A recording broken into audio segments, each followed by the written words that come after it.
For the last 3 years, we've had the opportunity, with support from the Irving K. Barber Learning Center, to invite schools to focus on improving transitions for Indigenous kids. It was a really good opportunity for the students to get to know their culture and the culture around them, to be able to understand it. I would think it would make it more easier for new students coming into the school. Teachers would know how to help them more. Our history, our culture, our stories, our laws. Start bringing that into the classroom. It's been a fantastic learning journey for us. We've had 10 schools really taking seriously applying the spiral of inquiry to what's going on for their Indigenous learners and how could they improve the transition experience.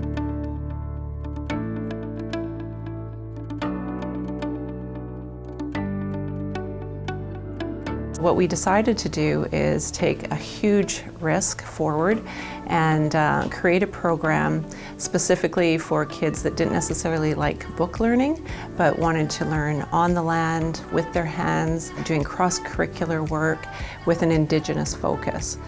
So I'm with the students all day, every day for the entire second semester from February to June. It's very interesting because you went from a course it's all day instead of one block, and you're going out doing stuff that you wouldn't normally do. We got to speak to lots of different elders, and we got to learn in different ways, like getting out into the environment and learning about the land. We wanted to make sure that it wasn't just our Indigenous learners that we were working with, that everybody had the opportunity to participate in the program. As soon as you start integrating Indigenous knowledge without them even noticing, they fully dive in and they're having so much fun and they're learning and meeting new people that they didn't know before. I created a bond with these people that I barely knew at the beginning of the course, and I thought, I probably won't get along with all these people, but I ended up becoming really good friends with a lot of them in the end of this course and becoming closer with my teachers as well. They just make it so much more comfortable being around them, and even if you're out of your comfort zone, they just help you through it all. With Indigenous ways of knowing, it's like learning by doing, you experience it. One of the projects we did in the first year is we built PVC pipe snowshoes. So we first looked at the history of the First Nations people and how snowshoes were important to them, and just how in different regions they had different styles and sizes. And then for the shop component, we would build the snowshoes. Then for the PE component, we would use the snowshoes, tying it all together and just seeing that kind of thing. The students are oh, it's not separate classes. It's oh, these things actually tie into each other. You don't have to worry about failure. It's kind of like failing forward, and it's learning about the life lessons and just kind of building on those experiences to kind of learn that way, which is something I enjoy and the kids really like as well. We are just seeing, as EPIC is evolving, so are other teachers wanting to get on board and trying to figure out, well, how can I do that in my classroom?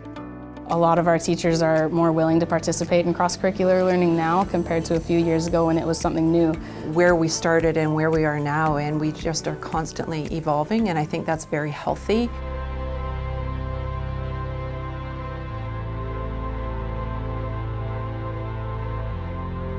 Relationships are vital, and they're super important for the success of our Indigenous learners at the school. So what we did was we hired a teacher to specifically work with our senior Indigenous students.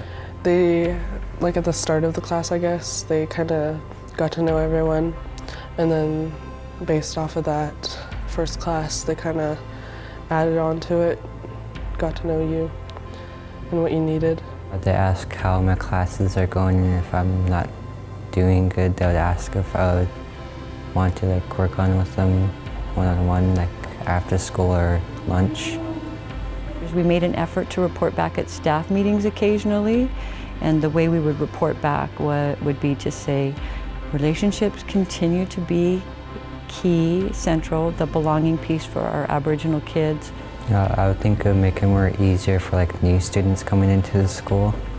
Teachers would know how to help them more. The students were given a project where they had to take all the different things they did in the various classes that represented who they are. At the bottom it says dream, believe, achieve.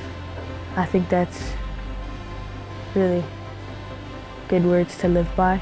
outcomes. The kids understood the quality of the projects, the work and the effort they put into it, the feeling in the room, the pride of who they are. They started with one piece of paper. From there, what they could do with it was up to them. Last year on our satisfaction surveys, for the first time ever, the number of Indigenous learners who reported being connected to one or more adults in the building surpassed that of our non-Indigenous population. So when our kids are in the school, they're feeling more comfortable, they're feeling more connected. What that tells me is our staff has reached out, they've intentionally built that relationship, and I think that goes hand in hand with the work the grad coach does, and it goes hand in hand then with our increasing grad rate.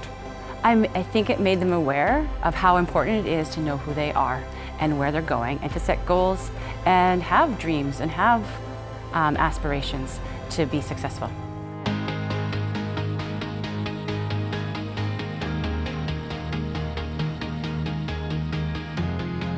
We scanned for about a year and took a lot of data from kids, and the following year we had a hunch about how we could help our grade 8s transition into grade 9 more effectively, and came up with the idea of the feast.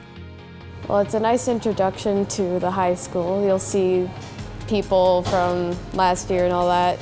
You'll see that you can make some friends there.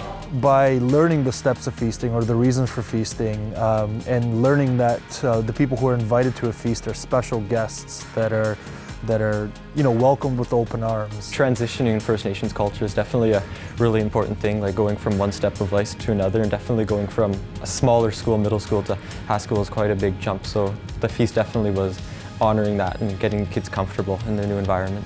It acknowledges that we are on Tsimshian territory for one thing, and that culturally, that is what we do as Indigenous people. We have feasts to welcome, to celebrate, to honor.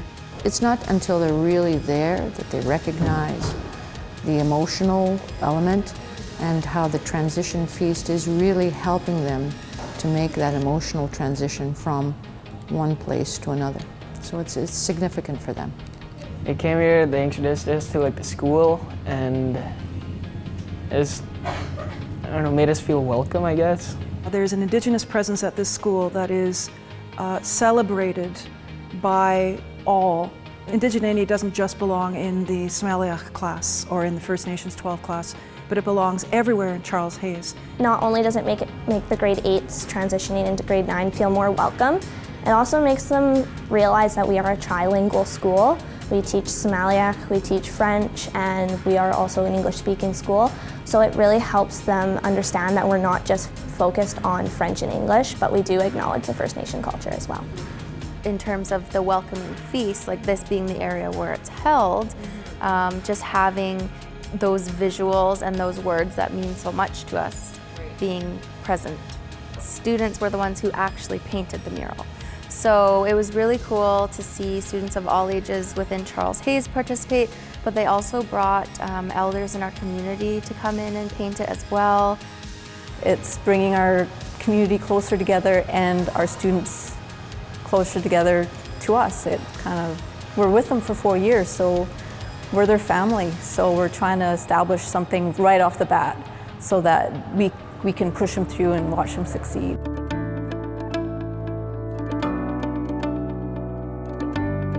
We're really encouraged to see the changes that they're making, and really hope that other schools will learn from their stories as well as from the other schools that were involved in this study. Some of our kids that weren't empowered previously because they felt maybe not as successful at school, because they are proud of their heritage and where they've come from, you see them blossom and they're just so proud of who they are and where they've come from, and it's an opportunity for them to share with others.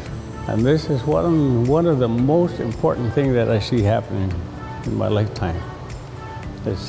We are no different than non-First Nation or any other culture that comes in.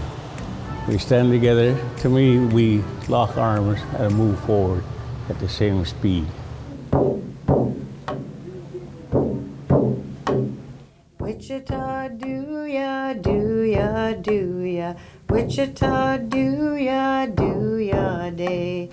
Wichita, do ya, do ya, do ya. Wichita, do ya day. Washatanea, way ya, hey ya. Washatanea, way ya, hey. Washatanea, way ya, hey ya. Washatanea,